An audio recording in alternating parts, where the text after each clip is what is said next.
So here is another interesting topic: physicality in ancient warriors. Here is the thing.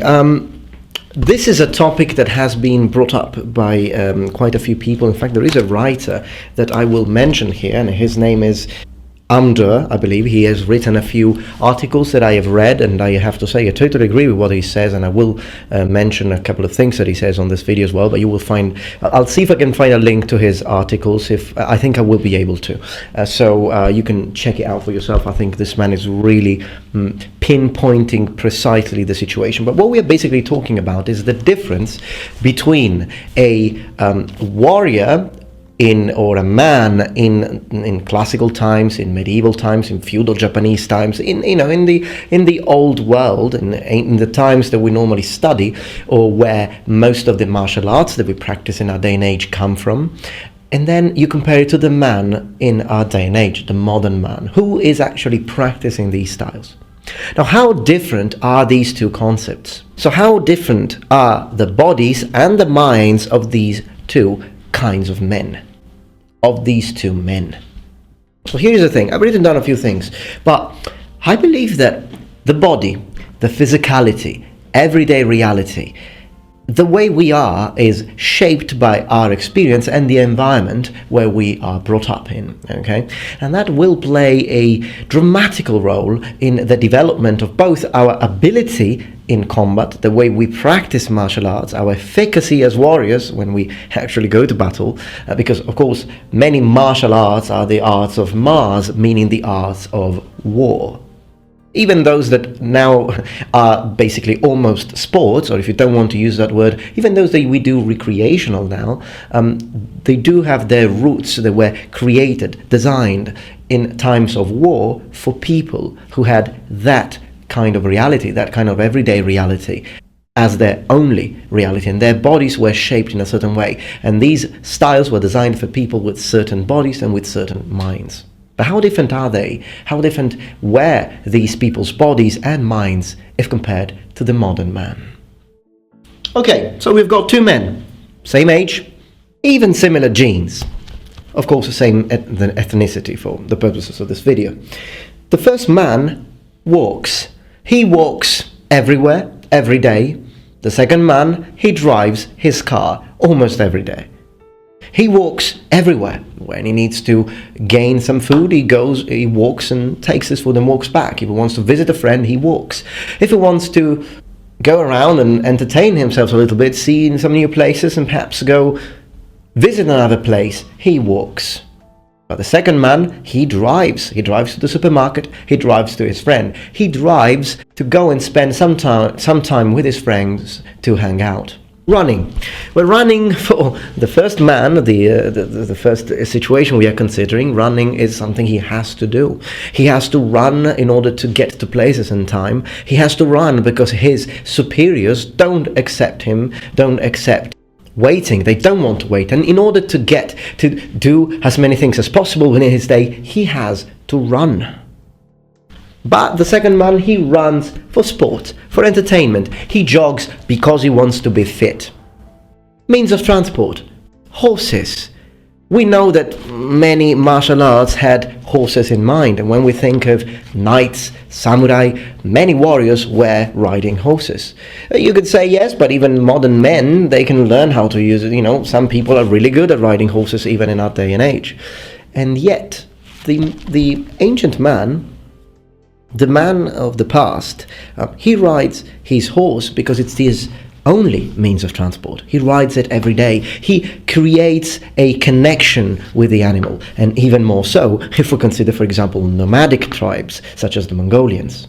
The modern man, most of the times the majority of people have never ridden a horse in their life, but even those who do, for example me, I do it recreationally. I do it occasionally whenever I have time for fun.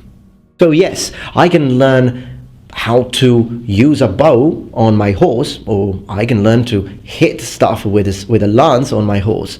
But will I ever get to the same level of intimacy, of intimate understanding and mutual understanding between me and my animal that a man from the past would have had? Working. we both have to work. Okay, my work, I spend my time at the desk. Other times, perhaps if you're a teacher, and I'm a teacher, so you stand, but a lot of people just spend their day in the office, occasionally get a coffee break, and then you sit down again. Sedentary life is the most common kind of life in our day and age. Pushing buttons, hitting keys. The man in the past instead, he spends his entire day in nature. You know, he has to gather food, he has to cut the crops, he has to take care of physical things. Winter. How do you deal with winter? Winter has a problem. It brings cold. So the man in the past, he chops his own wood. Every time he creates a stock, and that requires a lot of labor. And he needs to do it quick because winter is coming and he has many other tasks to take care of. But he can't afford to have his family die because they don't have enough timber. Modern man pays a bill, pushes a button. You see, the body is conditioned by our everyday routine, by our everyday life. A man who goes to a dojo 3 times a week, but then, practices for an hour and a half perhaps, and then he comes back home, sits nice and relaxed on the couch watching some Netflix, eating some crisps, he will never have the same physicality of a man in the past who practiced a very similar, perhaps in form of martial art, even if it were the same martial art. Okay, we know they weren't. We know that things changed over time. But even if we could practice the exact same style, when he finishes practicing, he runs back home, he walks all day, he chops his wood, he uses his body continuously, and after practicing mounted archery, he goes back home on his mount.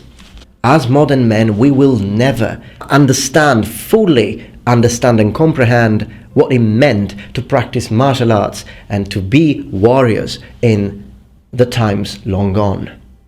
We can only get close, but we will never be the same. You can practice all the kenjutsu you want, but you won't be a samurai. You won't be as effective as a samurai. And this is also again an answer to some people who were talking about the efficacy of modern sports and modern recreations of medieval combat. And I said once, but if you take a medieval knight, he can take on 3 of those guys. And they no, but the new guys, no, it's not true, you've got really good people, but it's not a matter of, it's the body. Mr Amdur beautifully put it, because he said the musculature will be different and the plasticity of the tendons, I really like this expression, would have a completely different nature because of the everyday expectations that and requirements that the reality in which you live in the 14th century, in the 10th century, in the 5th century forces upon you. So it would be really interesting to recreate something like this, but in order to recreate it fully, in order to resuscitate a style, a form of combat, you would have to also resuscitate the entire environment. So if you really want to recreate something to its exact perfection, then you need to have an experiment on a person's entire life, from childbirth to until he's 30, okay, at least. Have him live like they did back in ancient Japan or in ancient Rome or in the times of medieval knights and nobility, and then have him also practice those martial arts that were meant for these people. Only then you would be able to 100% resurrect any style and have a overall truly thorough understanding of what it means to be a warrior in those times. This, of course, when talking the body, but what about the mind? Well, there are many things that we could say, but I think the easiest one to consider is our knowledge of mortal combat. I mean, a man who went to war, a Spartan warrior who went to war many times and was already engaged in mortal combat, will have a completely different psychological situation effect when he fights again in a situation of life and death combat situation. A modern man who has only practiced martial arts, he can be as experienced as you want, but the idea of, gosh, this time my life is at stake, and it will be the first time for him, the psychological effect of that will definitely change his performance in that fight, because he's not used to it, differently from the knight, samurai, Spartan, Viking. Now, I imagine you can never really 100% get used to the idea of mortal combat, but definitely, hey, a man who went to war or went to raids many times is a lot more used to it than a man in modern times whose only understanding of mortal combat has to do with the Xbox One. Men are shaped by experience, by time. If we could have now a time machine and bring a real warrior from the past, how different would he really be from us, mentally, physically? Well, we might never know, but it's definitely a fascinating thought to cultivate.